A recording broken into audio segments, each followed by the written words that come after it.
voz de los protagonistas. En Contextos. Y es que, mire, cada 9 minutos una persona sufre violencia sexual en nuestro país, uno de los delitos más graves que impactan a la integridad y los derechos de una persona. Un reporte del Fondo de las Naciones Unidas para la Infancia, la UNICEF, detalló que México tiene el deshonroso primer lugar de violaciones sexuales a menores de 14 años en toda América Latina.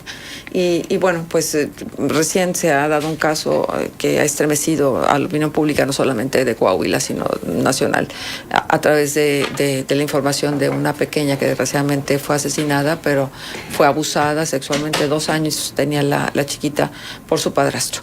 Y esto nos lleva a considerar que no es poco frecuente y que ya sabemos más o menos el patrón de cómo se dan este tipo de agresiones sexuales, donde muchas de las veces el agresor es alguien conocido, es alguien que está cercano a la familia.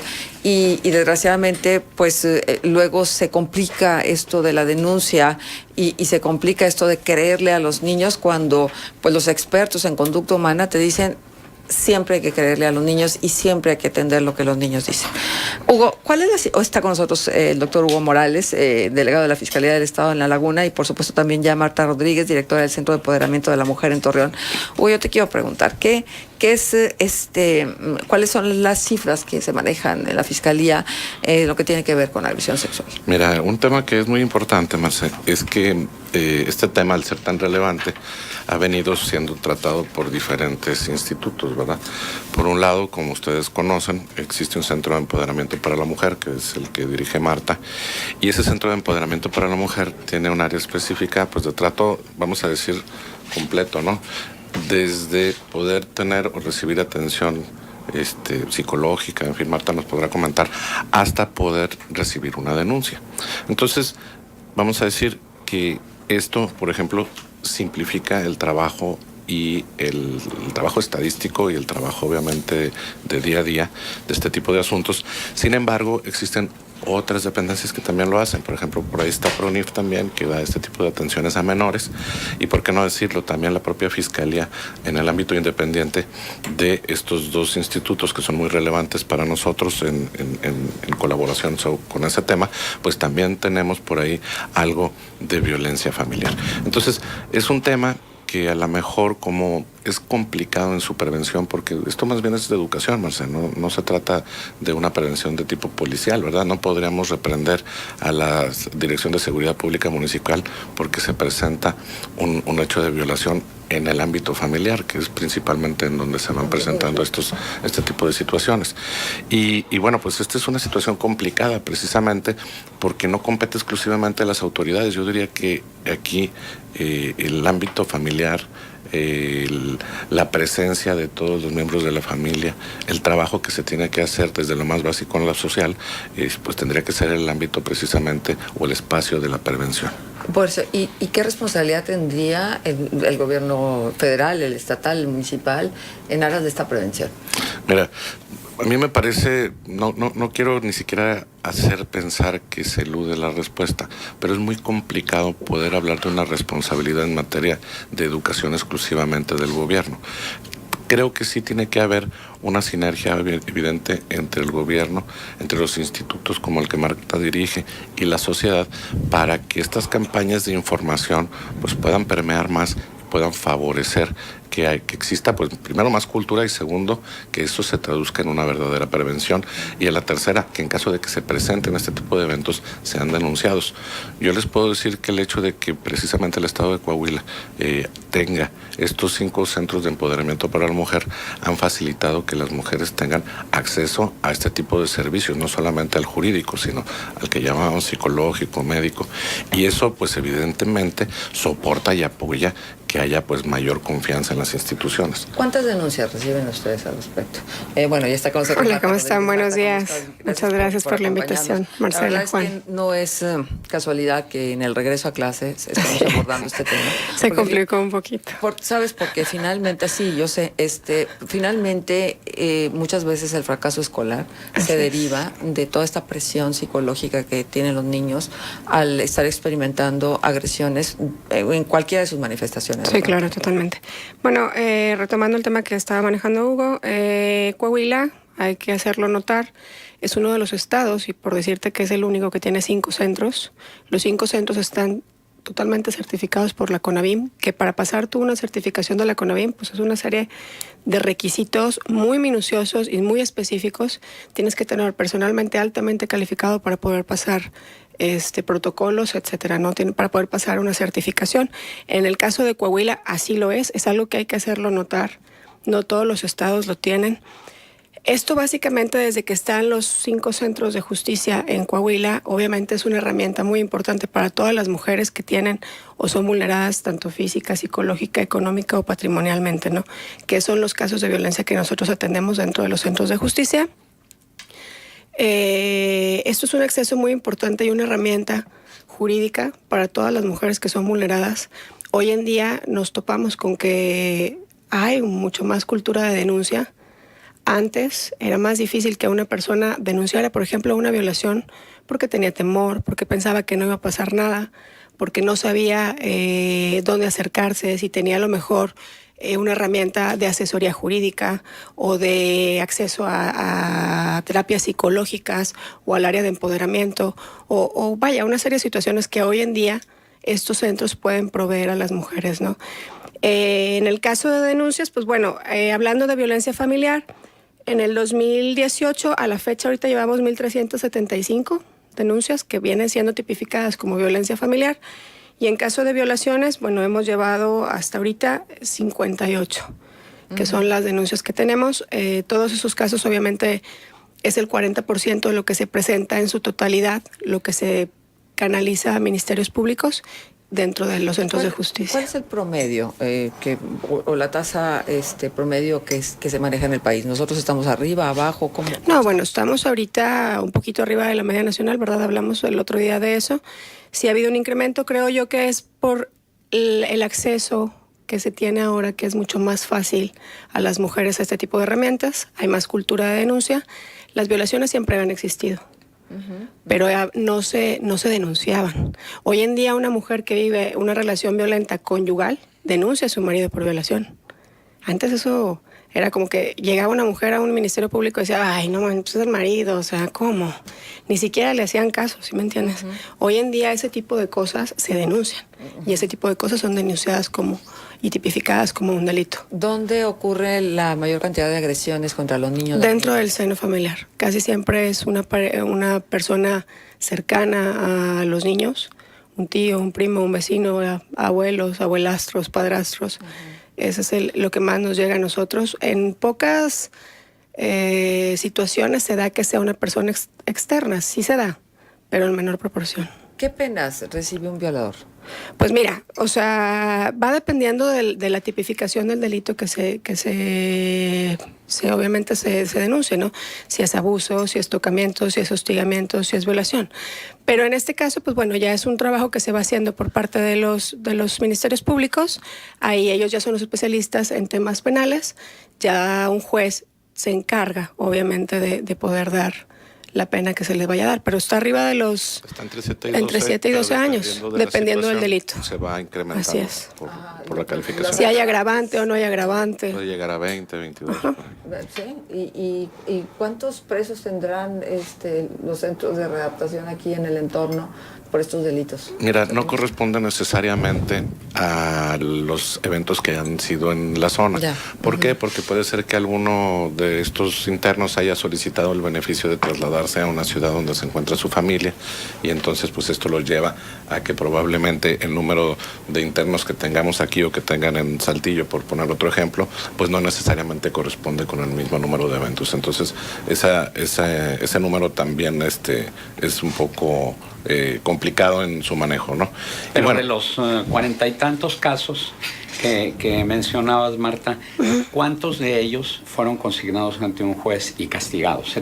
Bueno, ahorita todos están en judicialización, 7 ya están judicializados y los demás están en proceso. Ahora, sí, y agradezco mucho la participación de nuestros amigos y nuestros radioescuchas a través del WhatsApp. Nos dicen lo siguiente, Generalmente son las familias cercanas, la pareja de la mamá, que son los cómplices, pues viven en casas pequeñas y denunciaban solo cuando las parejas emocionales las cambiaban por alguien más. Y esta situación, pues son los hijos y las hijas víctimas del abuso. Creo que la pregunta adecuada es ¿cuántas denuncias se resuelven? Mira, a eso volvemos. Ahorita en lo que va del año 7 ya están judicializados, o sea, ya están con un proceso. Los demás son los que están ahorita en proceso de judicialización. Vamos bien. Es un tema que obviamente nosotros sabemos precisamente por todo lo que pasó con la solicitud de alerta y con todo que, bueno, los ministerios públicos tienen que tener en especial atención al tema de casos de violencia sexual para poder judicializar lo más pronto que se pueda. Otro tema también es que luego resulta complicado cuando hablamos de la estadística del año presente, por eso luego remitimos a años anteriores, porque como ustedes comprenderán, ahora sí que desde que sucede un evento a que se produce la denuncia, a que eventualmente se gire una orden o que se judicialice el expediente, pues toma un proceso de tiempo. Entonces, por ejemplo, un evento que haya presentándose en el mes de agosto, pues probablemente está en los primeros pasos, sí, claro, y no podremos hablar de una judicialización en días, ¿verdad? Sin embargo, estamos hablando de que estos 7, 8 eventos que están ya judicializados corresponden a los primeros eventos que se presentaron en el año y en esa misma proporción pues se irán resolviendo. Podemos voltear a ver contra los años anteriores y tenemos menos eventos, si no estoy equivocado.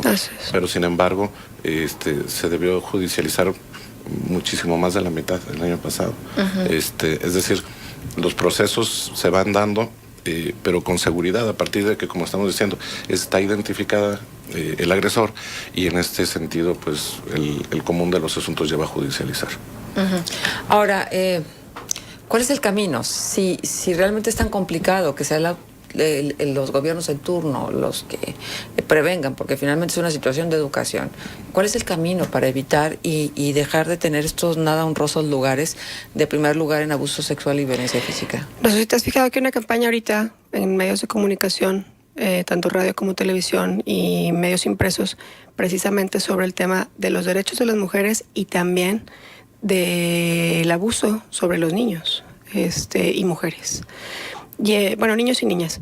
Y en este caso, creo que la cultura, entre más le hagas o le des información a una persona, a un niño o una niña sobre los derechos a los cuales él o ella tiene acceso, es muy importante porque ahí es cuando te das cuenta qué es lo que realmente está pasando. Había casos en los que había niñas que no sabían que habían sido abusadas hasta que les dieron su primera clase de educación sexual en la escuela.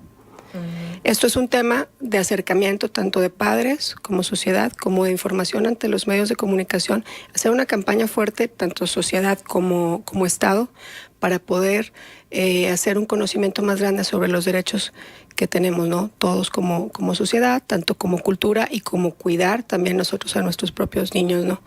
No ser omisos, no confiarle nuestras niñas a cualquier persona, porque hoy se da que las mamás a veces, pues, por cuestiones de trabajo, o mamás o papás, porque esto es un tema generalizado, pues son un poquito omisos en el sentido de que pues la pueden dejar encargada con algún vecino o alguna vecina o los dejan ir solos.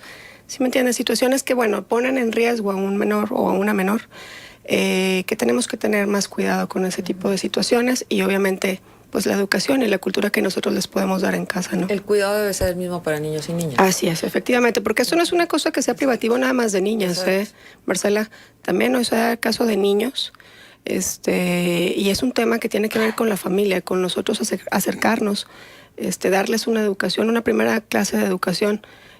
Obviamente a un niño no le puedes dar explícitamente todo, pero sí hacerle saber que no es normal cierto tipo de conductas de alguna persona Luego externa. sucede algo que es bien común. Yo no sé cómo sea el procedimiento legal para presentar la denuncia, si el niño tiene que hacer declaraciones, etcétera. Mucha gente lo que trata es de obviar este momento que luego pone en contacto al niño o a la niña nuevamente con el dolor de la agresión. Sí, es la revictimización. Ajá. En ese sentido, por ejemplo, en los centros de justicia tenemos mucho cuidado con ese tipo de situaciones. Una persona, ya sea niño, niña o mujer que llega al centro, Al momento en que es canalizado con la psicóloga, es alguien que es totalmente experto en poder obtener la información de una manera en la que no esté victimizando o revictimizando a la víctima, ¿no? En ese sentido, es algo que está muy cuidado dentro de los centros. Nosotros también aportamos a veces, tanto Fiscalía como los centros, pues bueno, tienen personas que son capacitadas en ese sentido, y a veces cuando son casos especiales, pues nos apoyan en nosotros, por ejemplo. ¿Se puede retirar o quitar la patria potestad a la familia cuando se sabe que la familia a lo mejor no solamente sabía, sino propició el abuso sexual? Así es. Evidentemente sí, y en algunos casos no solo son pues partícipes en cuanto al conocimiento, sino que eventualmente pues pueden ser también los propios agresores, ¿no? Claro. Y entonces, ¿y se pierde para siempre? Sí, claro. Sí, claro. ¿Y esos chicos a dónde van? Pues mira, va dependiendo, pero hay veces que los tiene atención a víctimas del DIF municipal, o puede ser PRONIF el que haga la canalización. La dimensión del problema, ¿ustedes la consideran grave? Mira, un solo caso es grave, Marcela, no podemos cerrar los ojos. Sí, no, minimizarlo No podemos hablar de que sea grave o no. Con que pase una sola vez ya nos debe preocupar. No podemos dejar de atenderlo, y yo creo que ese es precisamente el esfuerzo que están haciendo tanto la Fiscalía como el Gobierno del Estado con estos centros de empoderamiento, con la Procuraduría para la Defensa de los Menores. Es decir, se está trabajando en el tema. No es suficiente, pues no, porque todavía estamos viendo que se presentan algunos casos. Hay que decir que aquí en la región, pues bueno, se han presentado, pero hemos visto que esto sucedió con poco más frecuencia en la zona sureste. Y no es por quitarnos de aquí ahora sí que el tema, ¿no? Sino por ser un poquito evidentes. Este caso de la niña que fallece, una niña de 2 años, pues también nos lleva a recordar otro asunto que se presentó en los primeros 2 meses del año en aquella región también. Una jovencita de 14 años que se priva de la vida ella misma, se suicida, y en la investigación de ese suicidio se determina que había habido abuso sexual por parte del padrastro también en contra de esta chica. Y bueno, pues les quiero decir, son temas que mucho escapan al día a día de las autoridades, porque eso sucede en el seno familiar, ¿no? Y en el momento en que eso está sucediendo, pues hay que hacer una llamada para todos los miembros de la familia. Es decir, si existe un agresor ahí, pues el resto de la familia pues tiene que identificar la situación y evidentemente dar parte de las autoridades para que pues nosotros podamos hacer lo que en este caso ya nos corresponde. Pero, a ver, Hugo, en este caso específicamente, ¿habría delito que perseguir al agresor? Sí, claro.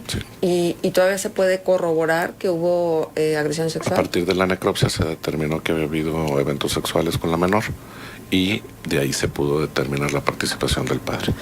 Y entonces, ¿de qué se le responsabiliza además de la agresión sexual al padre? Bueno, existe la violación, la violencia familiar, y pues otros que pudieran resultar. ¿Y está tras la reja? Sí.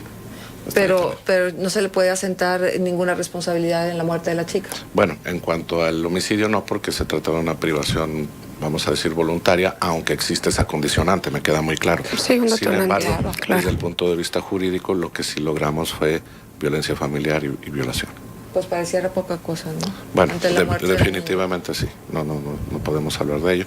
Sin embargo, bueno, te digo, eso principalmente se ha visto caracterizado en la zona sureste. En la zona de la laguna todavía no identificamos que suceda este tipo de patrones de conducta, aunque bueno, pues precisamente este sería ya el llamado a la familia, ¿no? A la ciudadanía, de poder pues sopesar precisamente este tipo de valores y llevarlos a lo más precioso que tenemos en la sociedad, que es la familia, ¿no? Si una madre o un padre sospecha que sus hijos están siendo víctimas de agresión o violencia sexual, ¿qué es lo que procede, Marta? A que acuda, por favor, a los centros de justicia. Ahí serán atendidos por una orientadora, que es la que encarga de recabar la información. En ese mismo ella determina la ruta crítica a seguir, y efectivamente ellos tienen acceso a las dos cosas, ¿no? Tanto a asesoría jurídica como a asesoría psicológica, y obviamente el acceso a los ministerios públicos para poder levantar la denuncia por parte de los centros. Porque esto deja huella para siempre. Y sí, si no, veamos lo que está sucediendo ahora con la denuncia de sacerdotes pederastas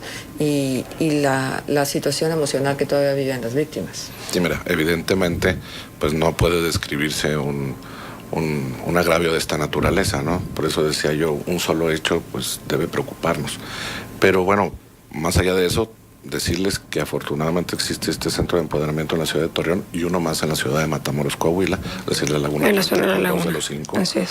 Y bueno, pues está al alcance de la ciudadanía.